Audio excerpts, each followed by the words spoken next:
Hello there, and welcome to the Outside Film Podcast, where we talk film, TV, games, and all that jazz like there's no tomorrow. This week, we're talking about Werewolf by Night. Yay. My name is Tom, and as Yeah, always, I'm joined with my co-host, John. How are you this week? I'm good. Just watch this Oh my God. I feel Marvel like, special presentation. Okay. yeah, I feel like I'm banging my head against a wall with just Yeah. constant, spoilers. I didn't like this one. It was fine. Another thing from Marvel that was just fine. Werewolf by Night. Yeah. Briefly Yeah. explain the plot for those who don't know. Does anyone want to know? On a We made a dark and promise. it's spooky month. It's spooky month. It So is. It is. on a dark and somber night, a secret cabal of monster hunters emerge from the shadows and gather at the Bloodstone Temple following the death of their leader. The attendees are thrust into a mysterious and deadly competition for a powerful relic. Okay. Ooh. I want to start off by saying, obviously, this is Marvel's first TV presentation. It's only 50 minutes long. It's actually mercifully short. And I want to say kudos to Marvel for trying something different because the TV format is definitely tiresome. And it's good that we just spent 50 minutes watching this and then we never have to watch it again. And that's it. What did you think? It was just, as you said, it was fine. I was just like, well, where's the content? I feel like that. Like in Pulp Fiction, when Vincent was just looking around with his coat, just like Yeah, with his yeah, hands like that, I'm just like that, just like, huh? Where's yeah. where's the content out of this? And I thought, how does the story impact within the MCU? Is it just like a one-off? Like Mm. any other Marvel film, like does it reflect on the aftermath? Does it go into something else? No, it's just based off the comics. So there was this guy, Bloodstone, in the comics, and he was this famous monster hunter. I didn't know his name. Massive monster hunter, and he killed so many creatures like Dracula. But in this, it just felt like, okay, there's something, but it didn't Yeah. really get anything out of it. Yeah, we've covered every phase 4 thing apart from What If, but we've covered all the live action stuff. And I want to point out that especially in this year, in 2022, basically every single thing has been a 5 out of 10, maybe a 6 out of 10, maybe as low as like a 4 or a 3. They all settle in that mediocre kind of bunch. And, we're going to be doing She-Hulk in a couple of weeks. I expect that's also going to be similarly generic by the end. I'm really hoping that Wakanda Forever is going to be amazing, but I'm not going to hold up my hopes. The thing is that I'm getting tired of the MCU, and one of the biggest things is how they are made. The reason why Multiverse of Madness managed to be much better than everything else this year, and it's not even like that amazing, but it's because it had some really strong directorial style and style that you don't see in other things. You get it in a couple of episodes of Miss Marvel, but other than that, not really. And when we started Werewolf by Night, I immediately was like, oh, okay. So they're going for this vibe. They're going for like an old kind of like 50s like horror vibe. And that could oh, so spooky. And that could be really cool. It could be. But immediately I Yeah. look at it and I'm like, they've shot this in digital and they've just made it black and white in the edit. Yeah. It looks like they just go on, okay, guys, let's go on Premiere Pro, add a black and white thing. And it's like, but sir, we don't have anything that will make it, more black and white. It's like, put the dots into it, put the little dots, that's it's like actual Yeah. film. Oh my God, this is cinema. So that's what We've they done it. basically done. No, I read up on this a little bit because I wanted to know, I wanted to make sure, did they actually shoot this in digital? Not only did they shoot it in digital, but they filmed it in color and they shot and they You showed filmed it in Kevin, they showed Kevin Feige the color version and the black and white version. So it wasn't intentional that this was going to be in black and white. They Oh, just turned it black and white. And I have to say, if you're going to do this, do it properly. If you're going to make something that's a ode to 50s and 60s horror, you're going to make it black and white. Do away with all the regular Marvel stuff. Shoot it on film. Just replicate exactly what they were doing before. This presentation has a decent set. It didn't seem to me like a lot of it was CGI, and I appreciated that. There wasn't a whole lot of VFX. But then you get Man-Thing, who is a completely CGI creature, and he just looks horrible. Like, he was really distracting how CGI he was. Why wouldn't you make him a puppet or like an animatronic? You could have really lent into this style that you're going for, and they just don't. And it's so obvious. It truly is. And the monsters in this wasn't that surprising at all. Like, you got, I don't know, is it a Cthulhu? It looks like Yeah, one, but that's Man Thing. his name is Ted. Why, Yeah, Marvel? Why you gotta make some of the weirdest jokes? Like, what's the point of having like that? is its name Ted in the comics? Because I that's don't that. know. I thought it was something that would match its name, but no, his name's Ted, and we don't know who Ted actually is. Ha At ha the ha! end, Ted, kooky, funny. Ha ha Ted, ha! you're so funny. We should have gone with the sushi. Hey, good laugh. That was a good one. That was Thank a you. good one to. Thank you. to It's the to pain end. that I feel inside. I mean, I remember when Oh, good joke. I remember when the trailer came out for this, and people online were like, "Oh my God, look, it's Man Thing. Man Thing's going to be in this." And I know Man Thing from the comics, and I'm like, "Oh, cool, Man Thing, nice." It was just very Wait, disappointing. who's Mad Thing? Sorry. Man Thing is Ted. So like Ted, Oh, oh, his like comic book name is Man Thing. Very similar to DC's Swamp Thing. And many of you will know Swamp Thing had a TV show in which Swamp Thing was practical. And that Swamp Thing looks excellent. This Man Thing just looks really bad. It's just so distracting with agree. CGI. And Yeah. first of all, spoilers. We didn't say that, but like, it's not worth watching. So but It's not worth it. If you're a hardcore MCU fan right now, like, oh my God, is it so good? Is it amazing? Is it masterpiece? Is it cinema? No, please don't watch no, it. tis It's not. not. It is not amazing. I'm sure the characters will come back in Secret Oh, Wars or whatever. I want to kind of say that Man Thing was really disappointing because of how jarring he was to look at. However, when is the main character called Jack? yeah, Jack. Yeah, Yeah. when Jack actually transforms into the werewolf, good stuff. Like from there, I was genuinely like happy. The shot where he transforms focuses on Elsa's face and she's like terrified and you Oh, can see the shadow of the werewolf. Brilliant. The werewolf is practical. Brilliant. The great. one take of the hallway as the werewolf kills all the guards while blood splatters onto the camera. Brilliant. That's great stuff. Why couldn't the whole thing be like that? I don't know, cause CGI. That's why. That's Marvel's motto. CGI, that's why. Don't steal it from me, Marvel. So yeah, at that point, I was like, finally, we're gonna get some content. We're gonna get something that werewolf. It's Werewolf by Night. Oh my God, it's the title. So yeah, at that point, I was like, finally, we're getting something. And then that was it, and it was like the hallway fight, and there was nothing to explain about these guards. These guards, right? Don't they look exactly like the TVA soldiers? They do. They look very similar, yeah. Yeah, I was thinking, I wonder if it's going to be like, linking to Loki about, like monsters or different monster slayers like Blade. So I thought maybe they're going to introduce Blade into this whole thing. But no! At the end, Ted jumped down and then killed the woman who was organizing this. Oh my And God, yeah. What an anticlimax. yeah, and then she was like, clean this stuff up. And then that was it. Yeah, and then everything goes back into color because I don't really know why. Before then, you could very much like view this as one of those like 50s monster movies, but when it goes back into color, it's like, okay, it really is so infuriating the way that this whole thing comes together. And it really annoyed me just like the entire time. It was so unremarkable. There was nothing really special about any of the characters, and there was nothing. And that is why you kind of expect, oh, is there going to be some sort of twist? Is somebody else going to show up to kind of shake this up? But it's 50 minutes. It doesn't really spend time, like with the characters enough. And there's nothing really special in the way that it's made. Like, it's made competently, of course it is. This is Michael Giacchino's first directorial feature. He did a good job, Yeah, but good job, it's nothing Michael. special. It's not like, it's not what I feel when I watch something like Rings of Power, which we're talking about next week, where the direction from J.A. Bayona and Wayne Yip and Charlotte Brandstrom is just like incredible.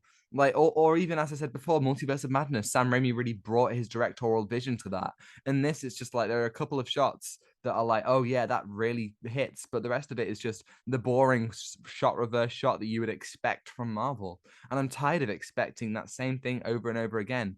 It's so predictable that this is again just generic and lifeless mostly. This whole thing didn't really interest me at all. There was nothing visually pulling me in, like with cinematography, like it wasn't film on film and it was just on digital. And there wasn't really a story that you can look into. But then again, it's just there for the sake of this, like, so basically Jack wants to save Ted, and Ted is stuck in this place because of the bloodstone. And there were some things that aren't explained as well, like why is Ted there in the first place? Did he have the bloodstone by himself, like just there? And at the beginning, they were just picking up these things from a skull, and then they got these signs. And they just looked into the hands, and there was like this symbol or something that wasn't explained either. I was like, wait, is that like somebody to go in first, or is it just like a straw thing?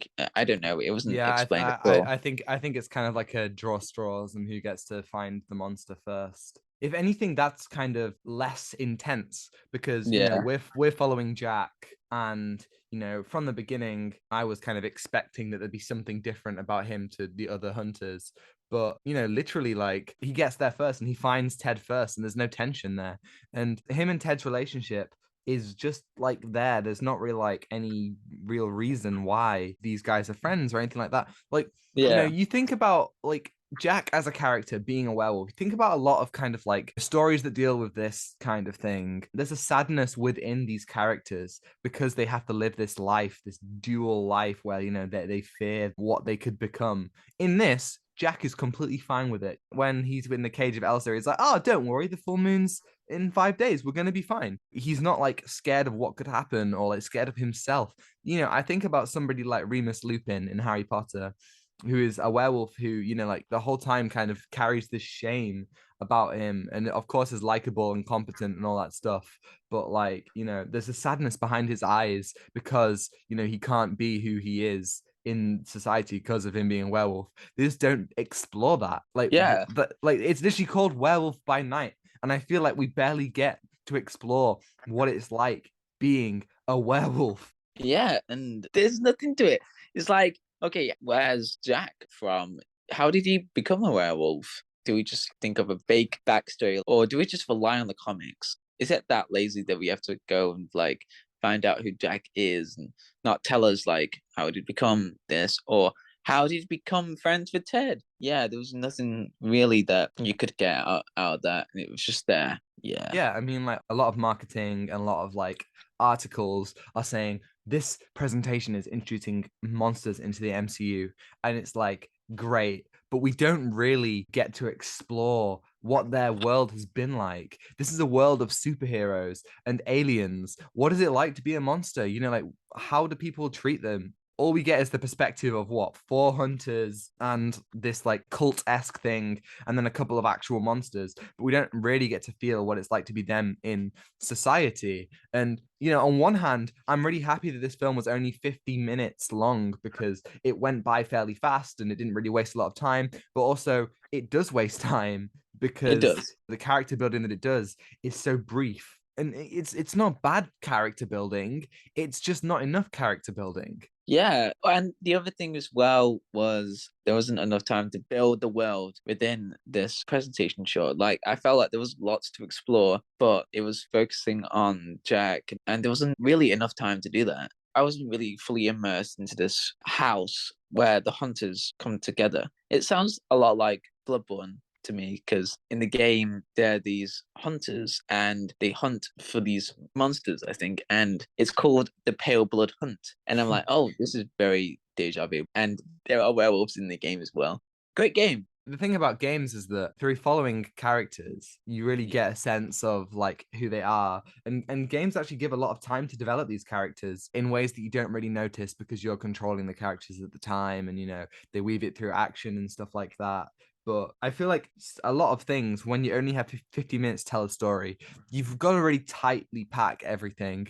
And I feel like this just was concerned with the action over like the character. Like, if you're really going for this old-fashioned like horror vibe, old horror movies weren't concerned with like these action sequences that are, you know, fairly standard for the MCU. But like those films, you know, from the 60s and the 50s, they're not concerned with that. But then I'm not even sure if that is the vibe they're going for, because while they make it seem like that with the black and white and the dots, if they filmed it in digital and they could have released it in color, then what's the point? What vibe are they going for? I don't know. It's so confusing at this point what Marvel's trying to do. It's like they're just putting these shows out and it's not really adding anything to the MCU, really. And did you get confused by the name Ulysses? Because I was thinking that it was linking to, what's his name, that Andy Serkis played as in the MCU. Oh, Ulysses Claw. Yeah. So I thought, oh, is he related to him? No, it's just based on the comics. I thought, oh, there's no connection here. But then again, it's not properly explained why they're TVA agents or anything in this whole thing. It's just like, this is a short presentation and it doesn't do anything. But Michael Giacchino, you did a good directing right here. I have to agree. You didn't have a lot of power in the story in terms of that, but you did a great job on that. And Michael, we know you're listening. Well, we all dream, but he did a good job. He did a good job. So this one is 16 plus on Disney Plus, which is one of, I think, only 2 MCU things. That's Werewolf by Night and Moon Knight are the only 16 plus things. And I did appreciate when they went with gore. They didn't really do gore. If you're trying to make something that's horror, they should tone up the actual horror elements a whole lot more. Yeah, I agree. And there was some gore, but it wasn't really that gory. There's one jump scare in this whole thing. Like, it's supposed to be spooky, right? Werewolf by Night. Yeah. Ooh. Oh no, he's a werewolf. There's only one jump scare. And that one jump scare, I wasn't scared by it. Is when Elsa comes out of like the bushes. Yeah. It was so stupid. I was like, oh, is that a jump scare? Wasn't scary. I was like, oh, it's definitely a jump scare. There's like no music and Jack is walking around. And then Elsa just comes out. And then Jack was like, we can walk by.